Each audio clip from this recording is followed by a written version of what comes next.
Hello बच्चा party. तो कैसे हैं आप लोग? आज हम लोग स्टार्ट कर रहे हैं बहुत ही important relation alpha beta and gamma. मेरे बच्चे, अगर हम इस रिलेशन की बात करें तो एग्जाम पॉइंट ऑफ व्यू से बहुत इंपॉर्टेंट है और कई बार एग्जाम्स में पूछा जा चुका है। तो अगर relation between alpha beta gamma की बात करें तो सबसे पहले हमें पता होना चाहिए कि अल्फा क्या होता है। Coefficient of linear.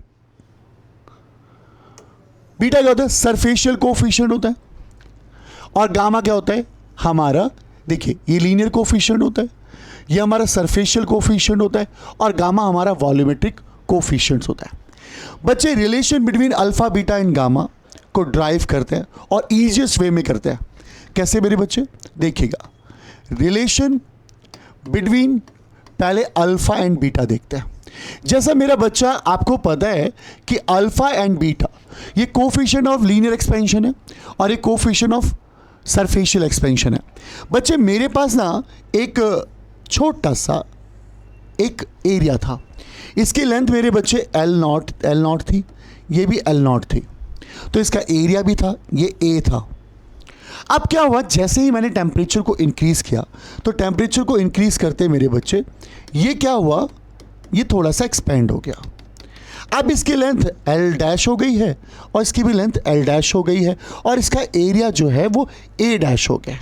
तो सबसे पहले मैं रिलेशन ये जानना चाहता हूँ कि अल्फा और बीटा को जब मैंने रिलेट करूँगा तो इसका रिलेशन कैसे निकलेगा मेरे बच्चे।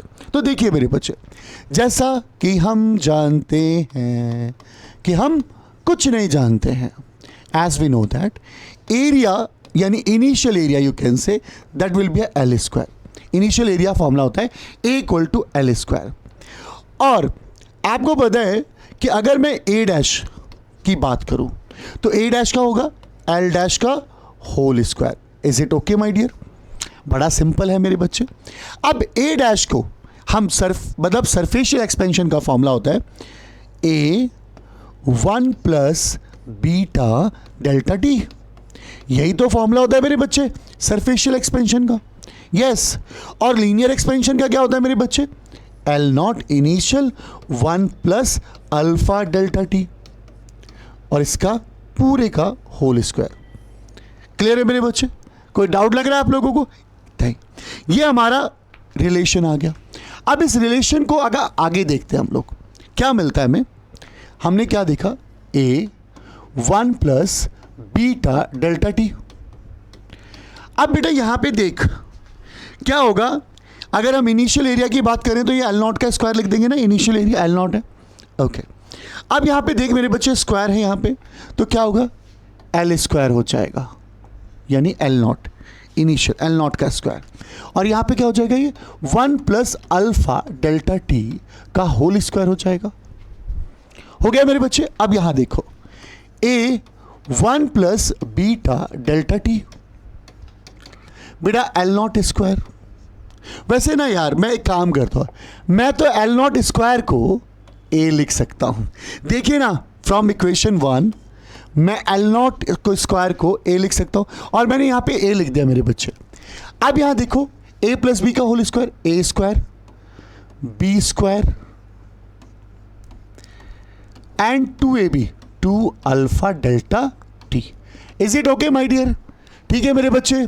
अब ये देख, ए से ए कैंसिल आउट हो जाएगा मेरे बच्चे।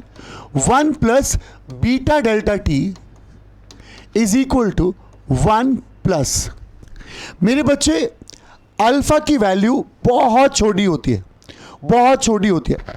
अब अल्फा की वैल्यू बहुत छोटी है, अल्फा इज सो स्मॉल। अब अल्फा की वैल्यू मेरे बच्चे बहुत छोटी है, तो अल्फा की वैल्यू जब बहुत छोटी होगी तो अल्फा स्क्वायर जो होगा विल बी नेग्लेक्टेड। अब आप कहेंगे विल बी नेग्लेक्टेड क्यों सर? बेटा, अगर आप किसी भी छोटी वैल्यू को मल्टीप्लाई करते हैं तो वह वैल्यू और छोटी हो जाती है। तो अल्फा अगर छोटी वैल्यू, अल्फा मतलब बेटा ये बहुत छोटे वैल्यू 0.03 0.001 ऐसे करके होता है। अब इनको अगर आप मतलब स्क्वायर करेंगे तो वो और छोटे हो जाएंगे। तो हमने क्या किया बेटा, इस वाले टर्म को नेग्लेक्ट कर दिया मेरे बच्चे। ये वाला जो टर्म है ना, हमने इसे नेग्लेक्ट कर दिया। अब नेग्लेक्ट करने के बाद देखना क्या हुआ। नेग्लेक्ट करने के बाद देखिए क्या हुआ, यहाँ पे टर्म्स आई, गायब हो गया 2 अल्फा डेल्टा टी। अब बच्चा बड़ी आप ही बताइए, ये 1 से 1 कैंसिल आउट हो गया, यहां पे आपको क्या मिलेगा, beta delta T is equal to 2 alpha delta D. Delta T से डेल्टा डी भी कैंसिल आउट हो गया, तो बीटा इक्वल टू व्हाट मेरा बेटा, beta equal to 2 alpha. Is it okay my dear? Beta equal to 2 alpha, it will be equation number 2 मान लेते हैं, क्योंकि हमने 1 इसको कंसीडर कर लिया। तो बेटा अभी ना मैंने अल्फा एंड बीटा के बीच में रिलेशन ड्राइव कर दिया, तो आप यहां पे क्या देखेंगे, अल्फा इक्वल टू क्या आ गए मेरे बच्चे, बीटा बाय 2। अब इसी तरीके से जैसा हमने ये किया था, सेम एज इट इज, अगर हम अल्फा एंड गामा के बीच में रिलेशन देखते हैं, तो अल्फा एंड गामा के बीच में आपको पता है अल्फा लीनियर कोफिशिएंट है और आपको पता है गामा जो है कोफिशिएंट ऑफ वॉल्यूमेट्रिक एक्सपेंशन है। अब यहां पे देखेंगे बट अल्फा एंड गामा, अब अल्फा एंड गामा की बात करें तो मेरे पास ना मेरे बच्चे एक क्यूब है, ये क्यूब है और इसके साइड जो इनिशियल साइड है मेरे बच्चे वो L0 है, हाइट भी L0 है, चौड़ाई भी L0 है। क्या हुआ, जैसे जैसे टेम्परेचर बढ़ा मेरे बच्चे, जैसे जैसे टेम्परेचर एक्सपेंशन हुआ, टेम्परेचर एक्सपेंशन के बाद ये इंक्रीज हो गया मेरे बच्चे, ये इंक्रीज हो गया और इसकी साइड कुछ बन गई और इसकी साइड हमने L मान ली, L मान ली, चौड़ाई भी L मान ली। तो ध्यान देंगे मेरे बच्चे क्या होता है, अब मेरे बच्चे वॉल्यूम का फॉर्मूला होता है L क्यूब, L0 का क्यूब, इनिशियल की बात कर रहे हैं, और अगर मैं एक्सपेंडेड वॉल्यूम की बात करूं तो V dash equal to L dash का होल क्यूब हो जाएगा। बच्चा पार्टी ध्यान दे, V डैश, बट आपको पता है मेरे बच्चे कि यहां पे क्या होगा कि V dash equal to V0 1 plus gamma delta T होता है। बेटा एक्सपेंशन का फॉर्मूला है ना, वॉल्यूमेट्रिक एक्सपेंशन। अगर आप लीनियर एक्सपेंशन की बात करेंगे तो L0 1 plus alpha delta T होगा। अब अगर मैं बच्चे इसकी वैल्यू को यहां पुट कर दूं तो आप देखेंगे मेरे बच्चे V0 1 plus gamma delta T is equal to L0 1 plus alpha delta T का होल क्यूब बच्चे। ठीक है मेरे बच्चा, that will be V0 1 plus gamma delta T is equal to L0 cube 1 plus alpha delta T का whole cube. Is it okay my dear? ठीक है, आपको अच्छे से समझ में आ रहा है, ध्यान दे रहे हैं मेरे बच्चे। अब मेरा बेटा V0 1 plus gamma delta T is equal to, बेटा मेरा अब यार एक बात हो, V equal to L0 cube होता है ना, तो हम यहाँ इनिशियल वॉल्यूम रख देंगे, that will be a V। अब A प्लस बी का whole cube, that will be what, A का क्यूब प्लस B का क्यूब यानी अल्फा डेल्टा टी का होल क्यूब, A के क्यूब प्लस B के क्यूब प्लस 3A स्क्वायर मतलब 1 का स्क्वायर 1 ही होगा, 3A square alpha delta T 3A square B plus 3B square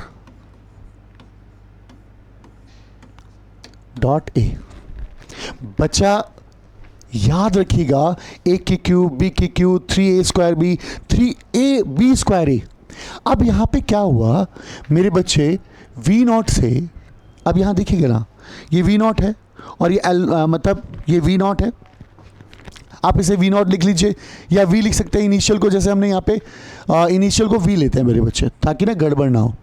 initial को हम लोग V ले लेते हैं, इनिशियल को V ले लेते हैं, ठीक है, और नहीं तो गड़बड़ हो जाएगा। इनिशियल को हम V लेते हैं क्योंकि हमने उधर इनिशियल को V लिया हुआ है, ये देखिएगा यहाँ V ले लेते हैं, यहाँ V ले रखा है तो यहाँ पे क्या हो जाएगा, V हो जाएगा, यहाँ V हो जाएगा और यहाँ क्या हो जाएगा, V हो जाएगा। अब ये V से V कट जाएगा मेरे बच्चे, टेंशन वाली बात नहीं है। अब यहाँ देखेंगे 1 plus gamma delta T is equal to 1। अब एक चीज़ और, अभी थोड़ी देर पहले बताया मैंने, अल्फा इज सो स्मॉल। बेटा अल्फा बहुत स्मॉल है, अगर अल्फा स्मॉल है देन आप ही बताइए अल्फा का स्क्वायर चाहे अल्फा का क्यूब विल बी नेग्लेक्टेड। मेरे बच्चे अल्फा की वैल्यू बहुत छोटी होती है, इससे पहले अभी डिस्कस किया। तो अल्फा स्क्वायर और अल्फा क्यूब तो गायब, खत्म हो जाएगा मेरे बच्चे। तो इसका कोई लेने देना नहीं। तो यहां से मेरे बच्चे आप समझिएगा मैंने क्या किया, इसको नेग्लेक्ट कर दिया और इसको, ये दोनों वैल्यू छोटी हो गई ना मेरे बच्चे।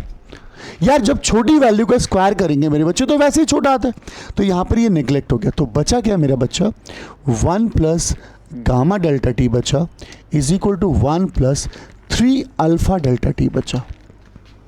अब यार एक बात था, 1 से 1 कट गया मेरे बच्चे, तो क्या आया मेरे पास, gamma delta T is equal to 3 alpha delta T, और डेल्टा टी से डेल्टा टी कट गया, तो गामा इक्वल टू क्या आया मेरे बेटे, 3 अल्फा आया, और alpha equal to what, alpha equal to what, gamma by 3। बेटा इस इक्वेशन को थर्ड मान लेते हैं। अब आपने सेकेंड इक्वेशन देखी कि alpha equal to beta by 2, आपने थर्ड इक्वेशन देखी alpha equal to gamma by 3, तो मेरे बच्चे फाइनल रिलेशन क्या आता है, alpha equal to beta by 2 और गामा बाय 3। मेरा बच्चा this is the relation between alpha beta and gamma. I hope आपको समझ में आएगा। कोई डाउट हो तो प्लीज कमेंट करके बताइएगा। मिलते हैं नेक्स्ट वीडियो में। थैंक यू सो मच मेरे बच्चे।